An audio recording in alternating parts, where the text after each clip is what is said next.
Confluence databases offer a great tool for storing more complex information inside Confluence. However, you can take them a step further by connecting multiple databases together to form a more complex structure. In this example, we're going to see how we can use them to build a customer relationship management tool inside Confluence.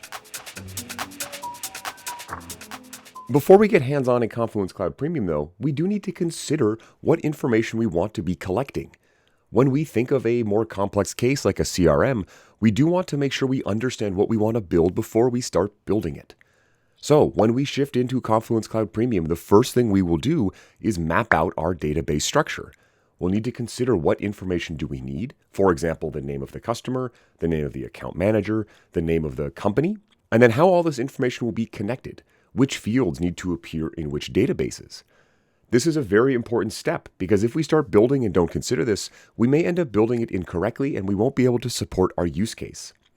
Now, you'll see me using a Confluence whiteboard, but you can use a piece of paper, a physical whiteboard, or anything else to map out what fields you want. But make sure you take time to consider this. Talk to your team about what information they need and how they need to see it before you start building. So now that that's out of the way, let's jump into Confluence Cloud Premium and start designing our CRM. Here we are in Confluence Cloud Premium, and the first thing I'm going to do to plan out this CRM database is to create a whiteboard. Now you can do this in any mapping software or on a physical whiteboard or a piece of paper, but we want to make sure we plan out our structure first. In this example, I'm going to use sections to represent the different databases I'll make in Confluence. So I need one section for my customers. That will be one database. I will have another section for account managers. And maybe these are the people in my company who will be managing customers. And then I need another database or another section for customer contacts. These will be the individuals at the customer, their phone number, things like that. Now, each of these sections is going to represent a database. Within these sections, I will add some shapes. I like to use the square that will represent pieces of information about these things. For example, my account manager needs a name. And maybe my account manager also has an email. My customer will also have a name, and my customer will have a phone number. The customer itself will have a company name. And then I'm going to use a different color to represent information coming from other databases. So maybe I'll pick this nice green, and this will be the AM account manager name. Make this bigger to fit everything.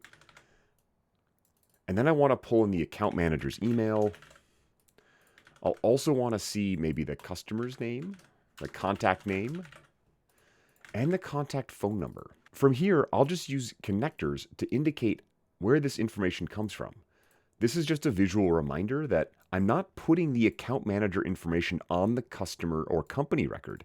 Instead, it's going to live in a different database and be automatically pulled in through my database links. Now, there are many different ways to represent this type of relationship, but I find this works very well because I already have a whiteboard and I can keep it with my other documentation. Now, I'll stop at this example, but you might have other pieces of information about the company, about the account manager or customer contacts. And you might even have more databases.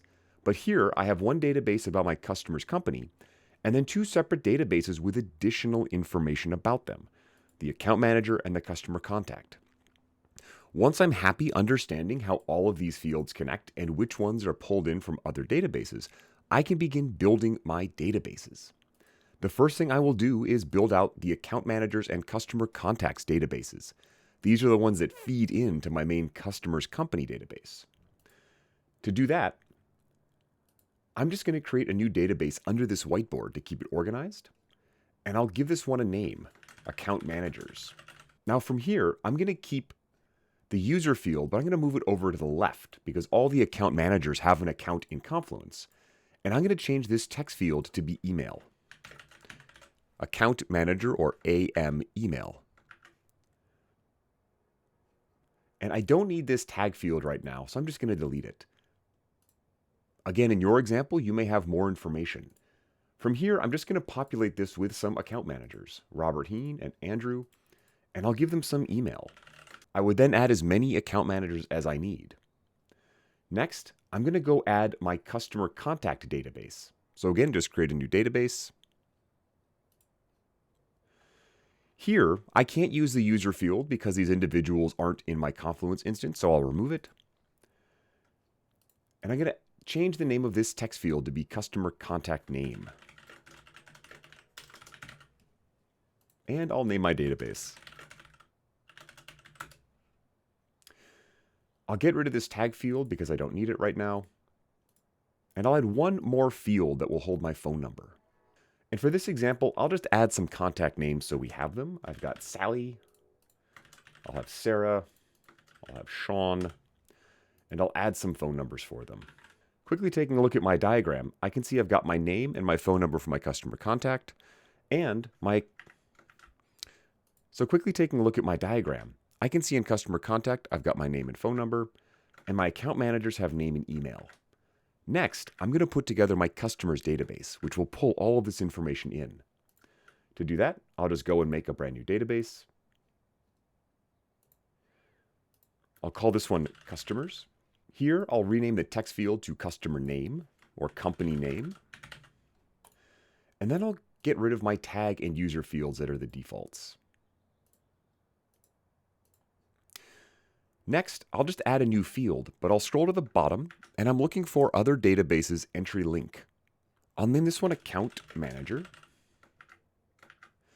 And I'll need to find the database it's connected to. So here I've got my account managers database and I'll select this. Optionally, I can check allow multiple entry links. In this example, only one account manager per customer, so I'll uncheck this. So now when I go and click in this account manager field, I'll see the names that show up in that database, including an unnamed entry, which is a blank row. But I can pick Robert or Andrew as my account manager. Next, I'll add another field, and I'm going to look for entry details. This is what will allow me to pull in specific information from that other database. For this to work, I have to have an entry link first, so that's why I added that account manager field first. I'll select this one, and then I want to pull in the account manager email. And I'll rename this to AM email. Now if I pick someone in the account manager field, we'll see it automatically pulls in their email. And if I change this to say Andrew, it will pull in Andrew's email. This list will automatically update as I add and remove account managers, which makes it very easy to update the account manager on the company. So now to complete this example, I'll add two more fields. One will be another database entry link. And here I will look for customer contacts. And I'll allow multiple customer contacts. And then I'll add one more field that will be an entry details to pull in their phone number. I'll select customer contact and phone number. And now I can select one or more customers and I can see their phone numbers are automatically pulled in right here. And again, as this customer database is updated, additional names will appear or be removed as needed. So now I have three linked databases. I have one that stores my company, and I'll give this one a name, that lists the account manager, their email, their contact, and their phone numbers. So very quickly, I've made something that uses multiple pieces of information and pulled it all into one spot so I can easily manage more information and more data. I can take this a step further though. What if I have multiple customers? Or what if I have a need to have multiple customer databases? I can come in here and I can copy the database structure. This will allow me to create another database that uses the same exact structure. So maybe I have a different group of customers in Canada. By clicking copy, I'll have another separate database that includes the same links. My same account managers can be used, my same contacts could be used. This allows me to quickly replicate and spin up additional databases, whether it's additional customers, account managers, or other things that use the same exact structure.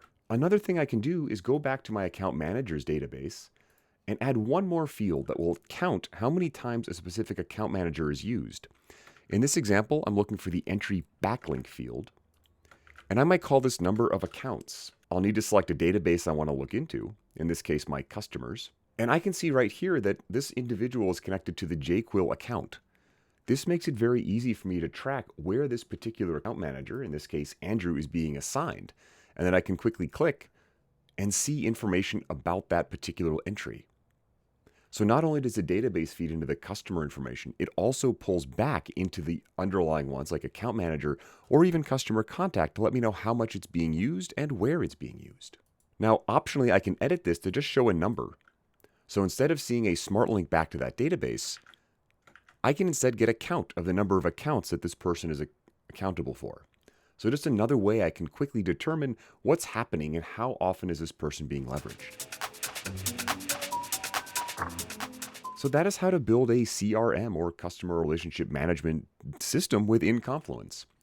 The most important step is that first one though, is planning. Before you jump in and start building your database and adding fields, make sure you make time to write down in a whiteboard, on a piece of paper, or somewhere else what the plan is and which fields will connect between your databases.